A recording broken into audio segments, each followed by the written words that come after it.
is different, right?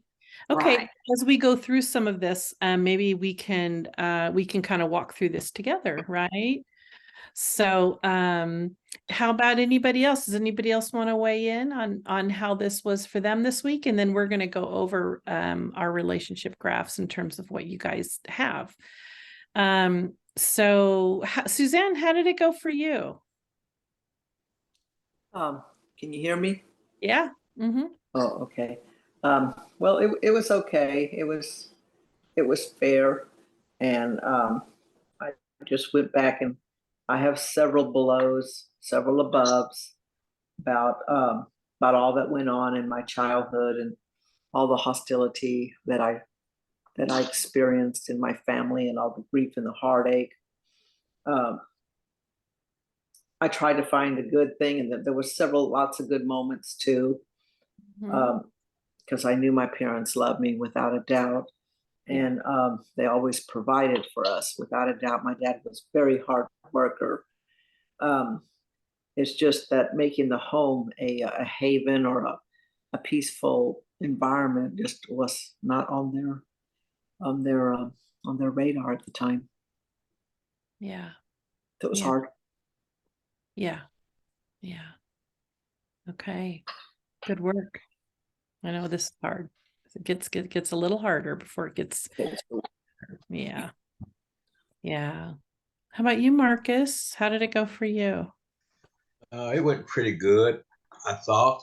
I just more or less dealt with my relationship with my church and that loss. And Mhm. I had one, two, three, four things, maybe well, five above the graph, above the line, and Mhm. then one, two, three, and then a series below the line. Okay. And so uh, I just started out in 1991 when I joined. My church was Antioch Church, 1991. And then above that line, I had became a church leader. Okay. And so, but below that, I listed then rebuked by the interim pastor. Okay, which one? That's when he removed me. And then that below the line, I went through a period of pain and sadness below the line. Then back to the top of that, the next phase was that I accepted the loss and forgave uh, him for whatever reason he decided to do what he did. And then I had an upward turn. Mm. And then right below that, uh, I had went through a series, a phase of bargaining, anger, and searching for a spiritual recourse. That's the way I did it. I put it. And then next to that, that next period below the line, I went through a period of isolation and withdrawal within, and then clinging to God's timing, and then another series of forgiving myself for going through sadness and anger and that. And then I went up above the line again, and I put down for myself reconstruction, hope, and then working through having to leave Antioch. Okay. And then my next one above the line was restoration, and then uh, apologizing to uh, the people I worked with through the years that I was leaving the church. Mm. But I was telling them, you don't really never, I just don't like that phrase, leaving church. How can you leave church? You're always in church in yourself. But I did go through a positive phase where I was letting people know who I knew that was cool with me. Hey, look, I've decided to do this. I apologize for having to do this, but I want us to still be friends and that kind of thing. And then above the line, I became a member of my new church in 2021. And here we are in 2023. Mhm. So that's the way I handle that in Mhm. terms of relationship. Mhm. Good work.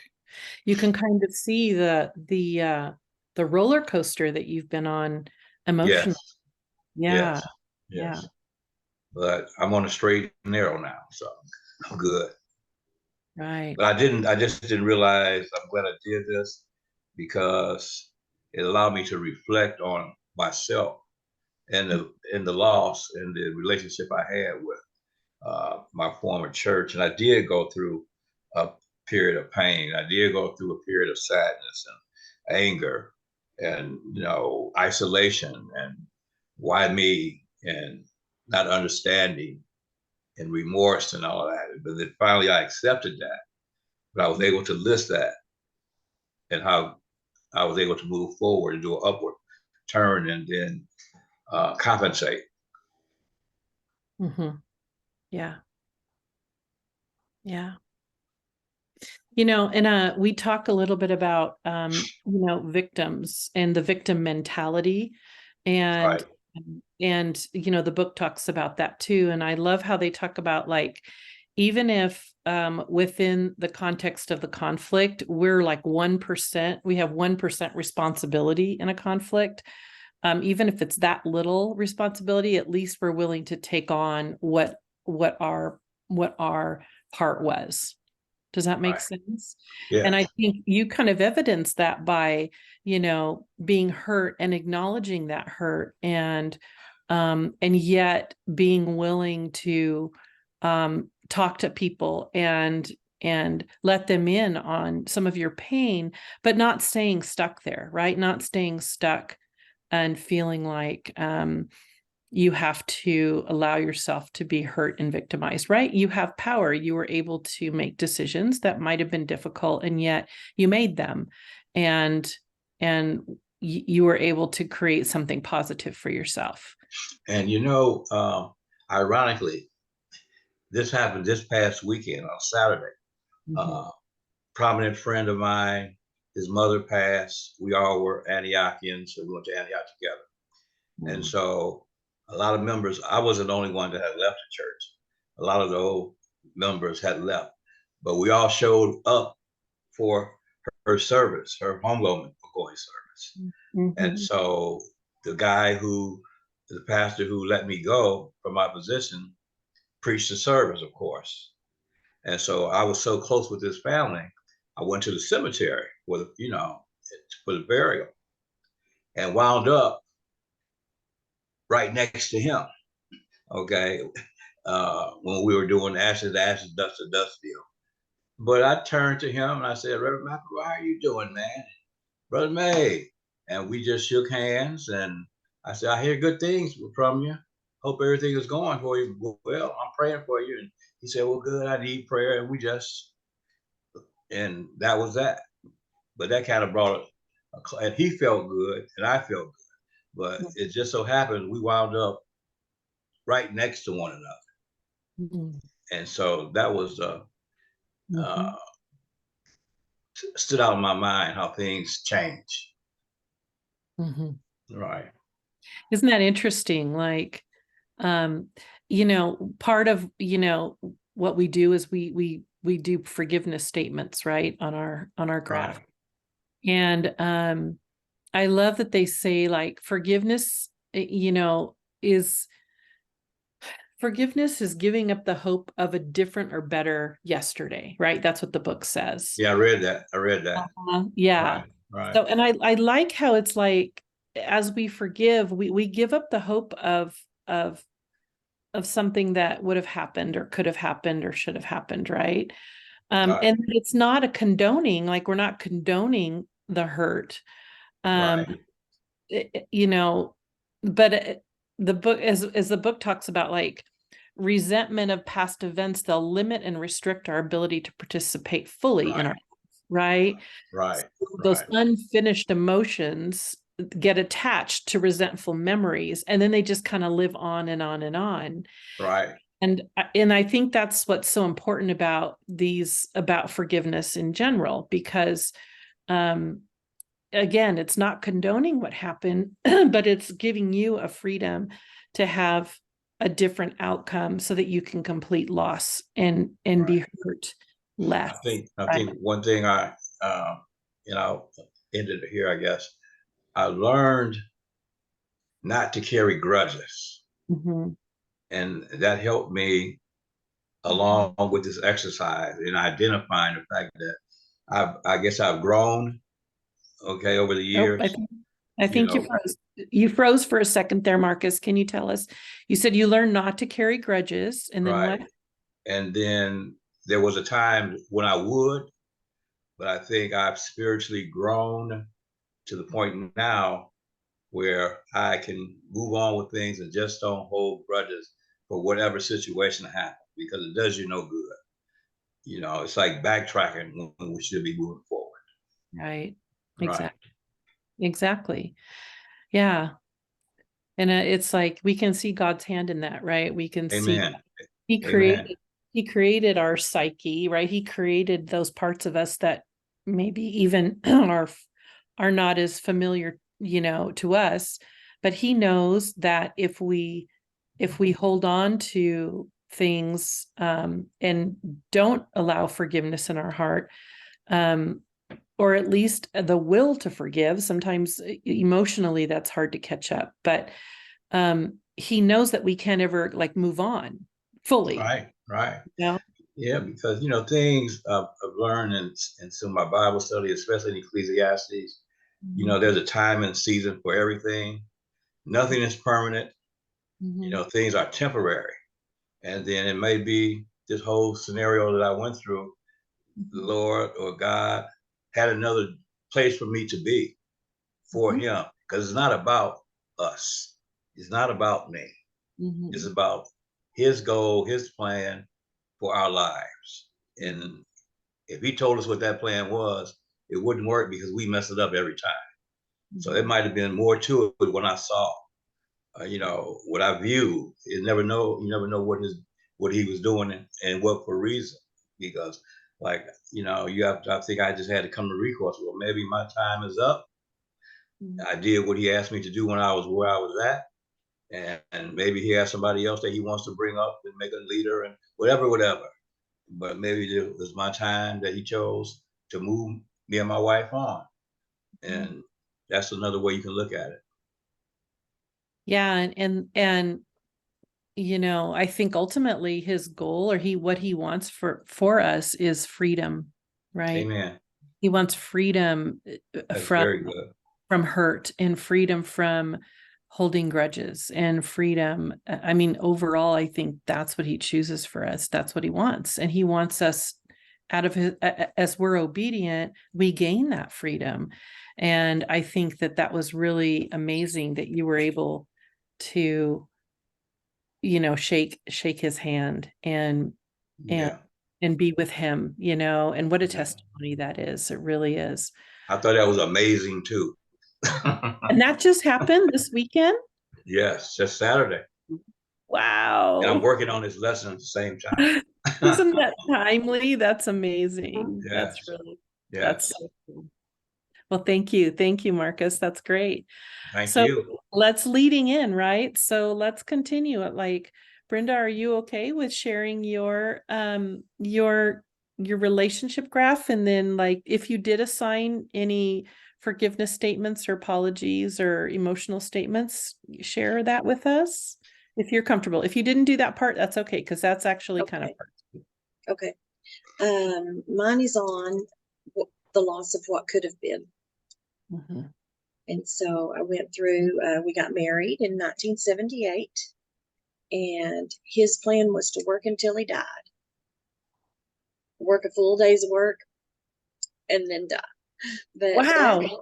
Not that has, retire? right. That was his plan, always. But that didn't work. His health went way down, and he had to retire early, and then even had to claim disability, which is something he never dreamed would happen. And also his mental health.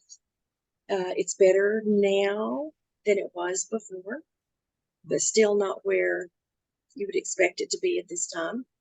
And that's really disconcerting. in a lot of ways. And it changes the dynamics of our marriage a little, and it changes our conversations. Mhm. Yeah. Yeah. And so that's been a big deal. And my dad died in 99. And so I began to question my faith at that time and began to search and stuff. So since then, I pulled away from the church that I've been going to for 25 years or so.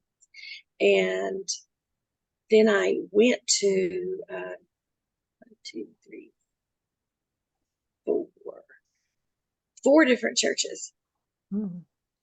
for a period of time. Well, we moved in that transition in 2012, or yeah, around there.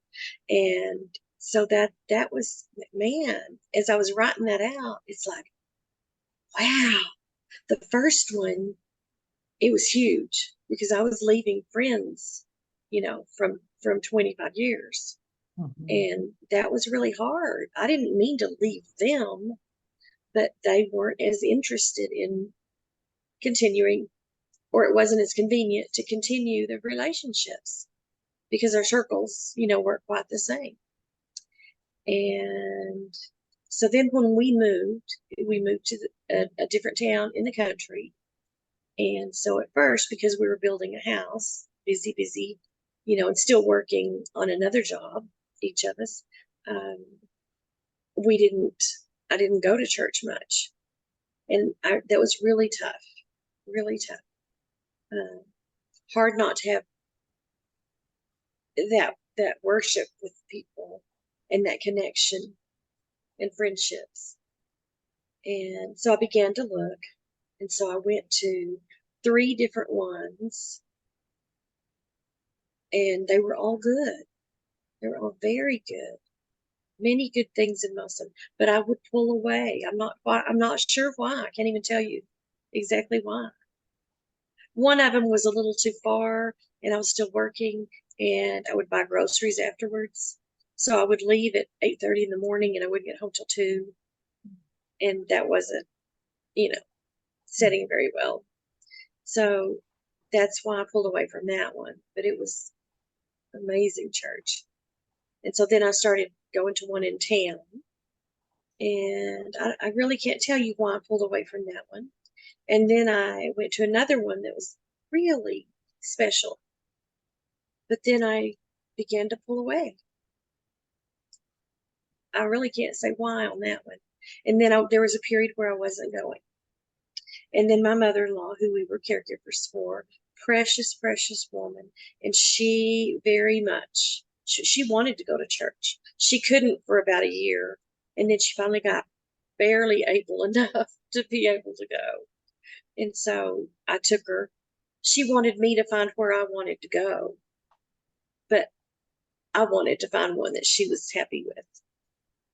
And so I didn't expect to like it as much as I do.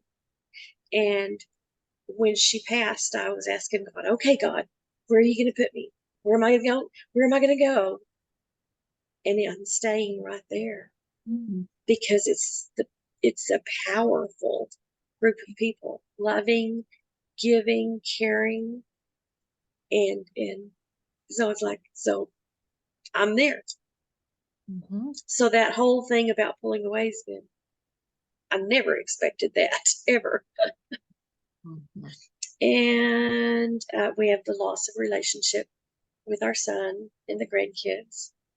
We still have a great relationship with the other one.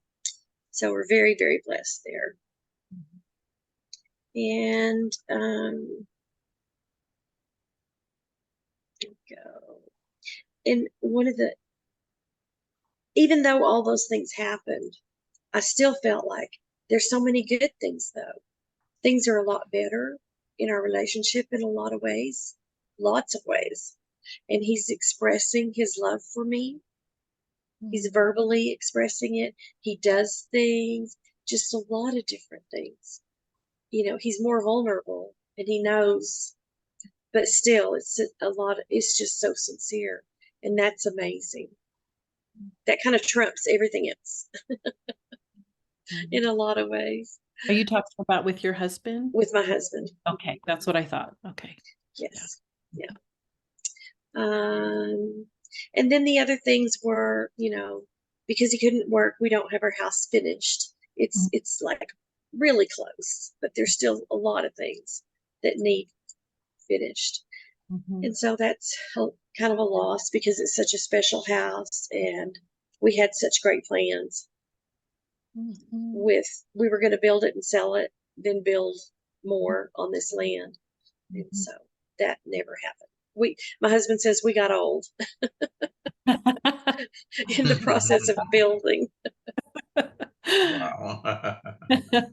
And Telling then you're not old. Right, you're not old. so travel is something I've always wanted. That doesn't look like it's in our future. It might be, but he is getting better though. My husband is getting better, so travel might be in the future. And then the coaching has been tough. Mhm. I love the coaching Mhm. extremely much. I Mhm. know it's what I'm supposed to be doing, but it's not, the marketing is not attracting enough clients, Mhm. for a full income. And so that's a challenge to deal with. Mhm. And so, yeah, so, the friendships and although I'm making new friends, but it's a lot of work Mhm. to develop new friendships that really are meaningful. Mhm. So that is my graph. Okay. And Wow. I didn't assign any of the other stuff. Okay. Good job. You did a great job.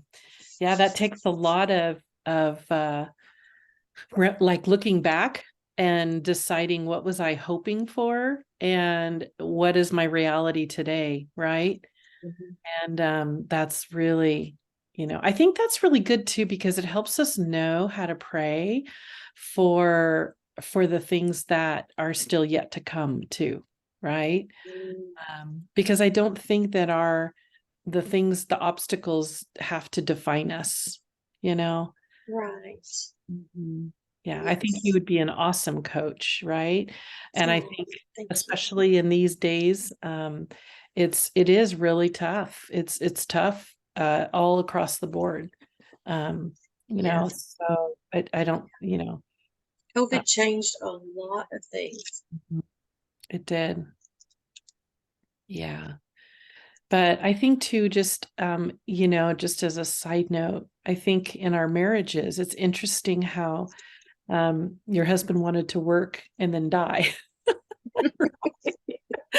And it's kind of like God was like, no, I want to teach you about intimacy in marriage. Because Interesting. Yeah. it's like you can see how I think for a lot of us it's easier to just work until we die, right? I'm probably more that type of a person. And I've He really loved work. He built and he worked with his hands, and that was his. I mean, he loved his family. He loved us and me and the kids. Right. Big time. But Mhm. he didn't know how to show it as much. Well, and I think with men, work is so defines who they are, right? Because they're men and God created them, in a certain way. And I think that that's a really God-given thing. Trust me, after being married to a man who didn't want to work and didn't support his family, a lot of respect for dudes who like to work. I bet you do. I do. He was like, 5 kids? I don't need to work. You'll figure it out. And certainly that was definitely the case. Like I had to. So I digress. Sorry. Wow. It's But, okay. You did wonderful. Apparently. I think, you just, but God had something different, and I think it's easy to focus on the regrets, and that's okay, because that's what we do here, right? We focus on the things that we're disappointed about, and then we can complete those losses. So, I don't want to take that from you. But part of me, I'm a very optimistic person. So part of me is like, oh, I can't wait to see like what's next for you. Like what's the next part of your season, right? Because there is a next part of your season. So, but that's okay. I met with somebody that I haven't seen in quite a while that I really highly respect. And she said an opportunity is opening up, Mhm. and it may involve an office space for me if I want it. Okay. Within, and I was just like overjoyed with the sound of that. Mhm. Totally unexpected. But I said, I have been praying, Lord, I need to have a place to go to get up and get dressed and get out of the house. Yeah. Right. And who knows, you're definitely doing great with your own grief work. And so maybe God will open that door for you too. There's a lot of need for it out there. Anyway, Maybe. we Thank digress. you. We can talk later. Kent and I looked at this course, and I told him when and how long and how much. And Mhm. so Okay. I don't know. We'll pray about it. Good. But life coaching is more Yeah. where I think I'm called. But Sweet spot, huh? Yeah. yeah. How can I ask you, Brenda, how old are you? I'm 63 and my husband's 67. Okay. So we're about the Yeah. same age. Okay. I was going to tell you, go to grad school and become a therapist, but okay, I digress. So sorry. That was my plan. That was my plan. And then Okay. I was going to go take neurofeedback training Yes. because I'd seen it Yes. powerfully used. Yes. But it's like, okay, yes. got to look at money and time and everything else. Right. Yeah. Well, yeah, that's awesome. Okay, sorry, I digress. Nancy, do you want to talk to us about your specifics with your timeline? Well, I'll try. And so, I did my dad because of the sexual issues when I was young. I think I was about 8 or 10. Nancy, do you want me to turn the recording off? Yes. I will. Okay. You guys are just amazing. I'm just like, I'm in awe of your willingness to go deep and to dig deeper and to heal from some of these, for some people, lifelong injury, right? And hurt. And how amazing you guys are. You just blow me away. But what I just wanted to talk about is you guys have done a lot of work, like Diana and Nancy. You guys have gone into your significant emotional statements, apologies, and forgiveness. But for those of you who haven't, I'm going to encourage you guys. And Diana and Nancy, I want you guys, as things still come up, I want you to go ahead and include those on your timelines, because as we get activated, it's not unusual for us to have more and more things come up. So let this be a work in progress for you guys. Even though you've done so much, if there's more that needs, I call it the cobwebs. If there's more cobwebs that need to get exposed and put on your timeline, and have statements attached to them, that's okay. And I encourage that. Okay. So, what we're going to do now is we're going to convert our relationship graph into some recovery components. Okay. And those recovery components are apologies, forgiveness statements, and significant emotional statements. So those are kind of the three categories to help, and it's to kind of help convey unexperienced or unfelt emotional communication. And so we want to convert some of those experiences of your relationship into recovery components. So what that means, and Nancy kind of showed us what that looked like, right? She took an event that happened, and then she attached one of those three statements, either an apology, a forgiveness statement, or an significant emotional statement. So I'm going to go over what those three things are. And if you have any questions, you can ask, right? So apologies they're kind of difficult when you've been hurt, right? But Nancy was beautiful in how she said, you know, I want to apologize for not finding out more about who you were, right? Like that was a beautiful way of like looking at herself and realizing that maybe there was something that she felt responsible for, right? In the book, it talks about we all have at least 1% responsibility somewhere. And so that's a beautiful example of what that apology could look like. So the next one is so sometimes for apologies, I like it because it helps us to not stay in a victim mentality, right? When we identify as the victim, it's kind of a lifelong commitment to pain, sort of how I look at it. And so we want to shed that lifelong commitment to our pain as the victim and be able to move on, right? So I have shared with you guys about my ex-husband and the pain that ensued for many, many, many years. And it would have been easy for me to continue to blame for the situation that I was in and to kind of assume that victim mentality. And it's a conscious decision to decide whether when something happens to you, whether you're going to let that define you for the rest of your life, or whether you're going to choose to allow it to deepen you and create something new. And I believe that as a Christian, my life is about letting God do what he's going to do. And he wanted to create something different than what I had anticipated for my life, right? Kind of like Brenda was talking about. And so I just want to help you to see something different.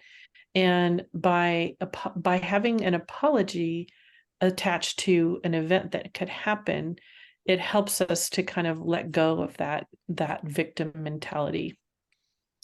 A forgiveness statement is different. It's like, you know, basically kind of what we talked about earlier, right? That forgiveness is giving up the hope of a different outcome or a different or better yesterday, right? That's kind of what the book talks about.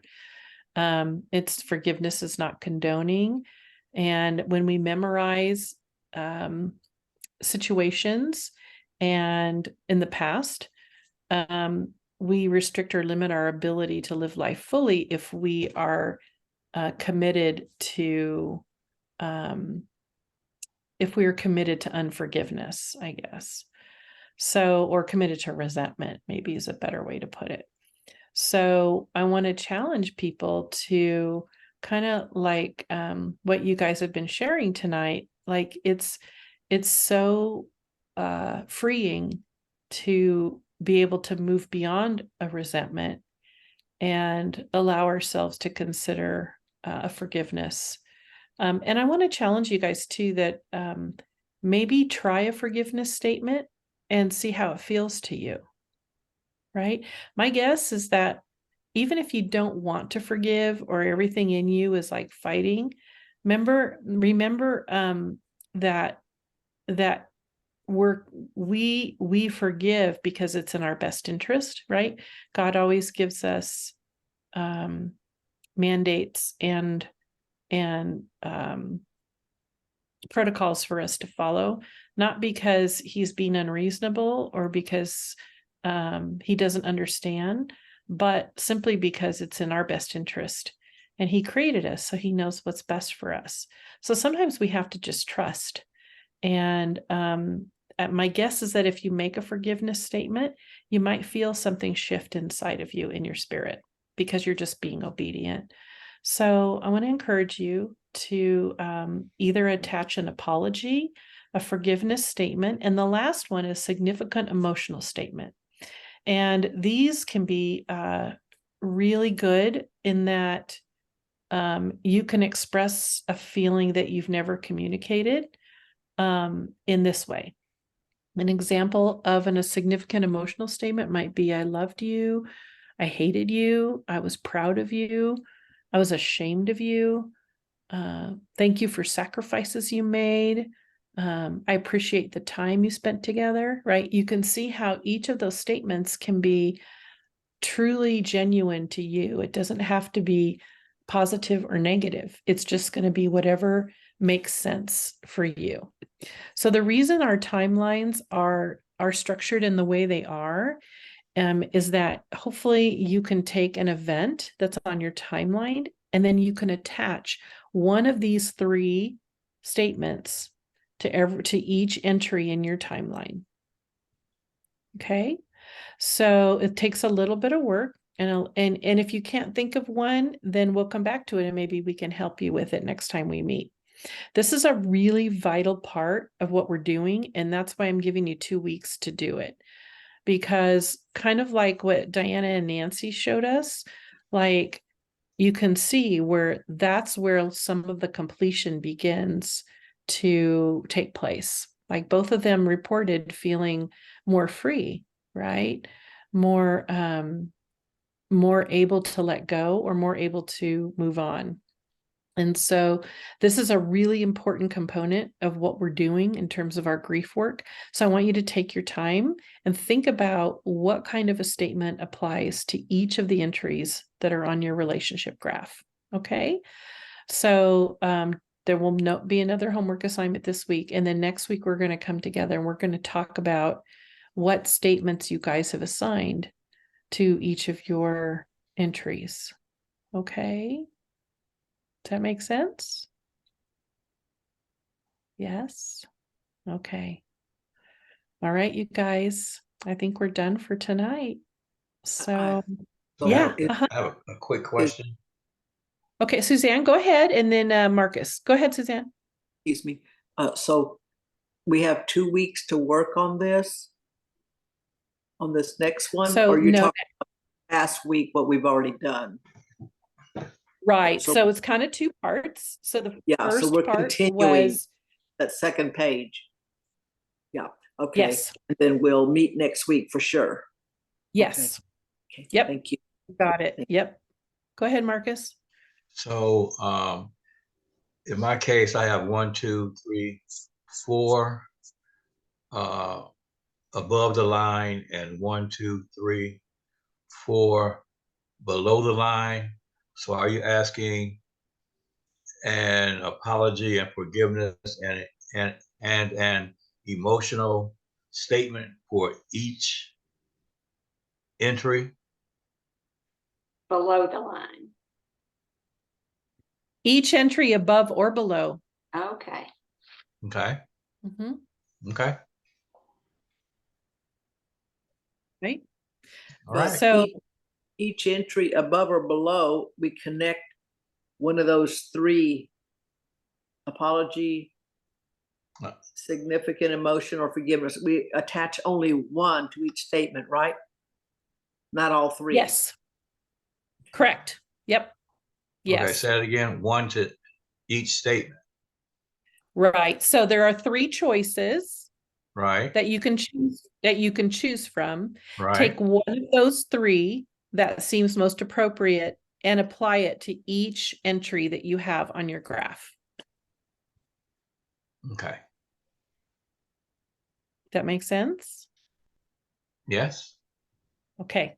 Trust me, this is going to help because we're going to do letters and it's going to help complete.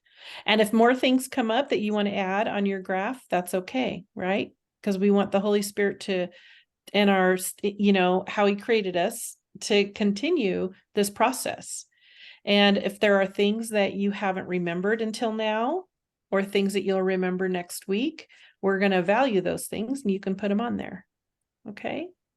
So the things above the line are good memories, right? Mhm. And so Mhm. it would it seems like they wouldn't need forgiveness or an apology. Right. Just an emotional statement would be. Yeah.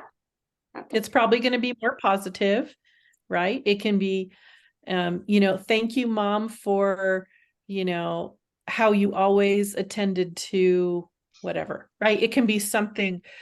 The idea is to take the event Mhm. and allow yourself to experience more than just the event, but something maybe that was behind it, an emotional experience for you that was behind it. And it can go negative or positive. Right? What we're trying to do is help break down some of those barriers so that you are able to really connect with what's emotionally, what was important to you, whether it be positive or negative. Does that make sense? Okay. All right. Any more questions? No? You guys are doing great work. Right? Okay. So we'll see you next week. Thank you Appreciate so it. much. Have a good Bye. one.